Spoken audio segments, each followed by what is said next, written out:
Տարեսկիզբը տնտեսության համար բավականին ակտիվ է։ Վիճակագրական կոմիտեի թարմ տվյալներով հունվար-փետրվարին տնտեսական ակտիվության ցուցանիշն աճել է 7,4%-ով։ Աճի հիմնական շարժիչը շինարարությունն է, ավելի քան 20% ցուցանիշով, որին հաջորդում է արդյունաբերությունը 17,2%։ Դրական տեղաշարժ կա նաև արտահանման ու ներմուծման ոլորտներում։ Այս աճը այն տիրույթում է, որ սպասվում էր, քանի որ տնտեսական ակտիվության ցուցանիշի եւ տնտեսական աճի միջեւ որոշակի տարբերություններ կան, հատկապես այն փուլում, երբ որ տնտեսությունը բարձր տեմպերով աճում է։ Ի տարբերություն օրինակ անցած տարվա, այս տարի արդյունաբերության աճը ավելի ներառական է։ Մենք իր կառուցվածքում տեսնում ենք քիմիական արտադրատեսակների աճ, էլեկտրականության աճ, էլեկտրականություն գազի եւ արդեն այս սարքավորումների համակարգիչներ, սարքեր, սարքավորումներ։ Նաեւ երբ որ նայում ենք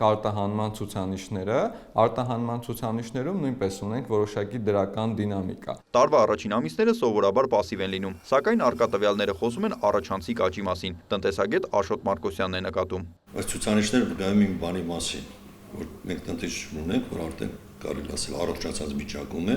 եւ դա ինչով է ապացուցում, որ ամեն մի հաջորդ ամսվա ընթացքում ունենք թե աճ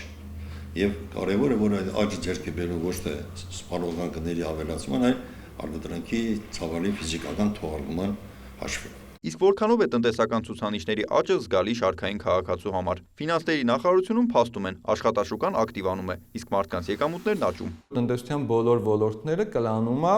որոշակի աշխատուժ։ Իհարկե, այստեղ սրանք վարձու աշխատողներն են։ Մի մասը նաև դուրս է գալիս ստվերից, որը իհարկե դարձյալ լավ ցուցանիշ է։ Մի մասը ինքնազբաղվածները դառնում են վարձու աշխատողներ, այսինքն գյուղատնտեսությունից տեղաշարժը տեղի ունենում դեպի տնտեսության այլ հատվածներ, որը նաև դրական զարգացումներ են։ Ընդհանուր առմամբ, երբ որ տնտեսության մեջ եկամուտները բարձրանում են, դա նշանակում է, որ կենսամակարդակի փոփոխություն է տեղի ունենում։ Այստեղ նաև կառավարության քաղաքականությունն է շատ էական, որովհետեւ այն աճը, որ գեներացնում է եկամուտներ, դրանք ուղղել որոշակի սոցիալական խմբերի, որը նաև որոշակիորեն անհավասարությունը կմեղմի։ Տարվա համար կառավարության թիրախը 5,4% տնտեսական աճն է։ Տնտեսագետի գնահատմամբ իրագործելի նպատակադրում է։ Եթե համեմատելու լինենք, այո, անցած 2 ամիսների ցուցանիշները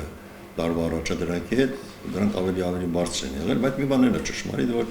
հատկապես տնտեսության հաջորդ ամիսների ընթացքում, երբ տնտեսությունը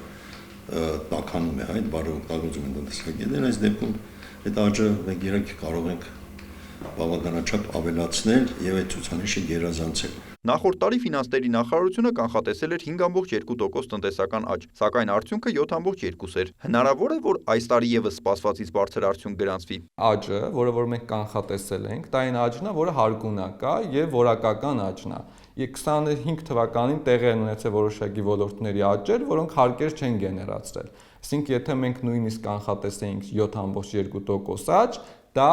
էլի բերելու է նույն չափով հարկերի։ Նույն պատմությունը այս տարի է կրկնվում եւ այն աճը, որ մենք ունենք, չնայած տացի աճն է 7,4, հետեւաբար տնտեսական աճի եւ տացի միջեւ որոշակի տարբերություն կա, անցած տարի դա 2%-ային կետից բարձր, հետեւաբար այդ սպասումների շրջանակում է լինելու։ Մասնագետները կարևոր են համարում, որ աճ կա անխտիր բոլոր ոլորտներում։ Նիկոլայ Ավետիսյան, Ժիրայր Հաբետյան, Լուրեր։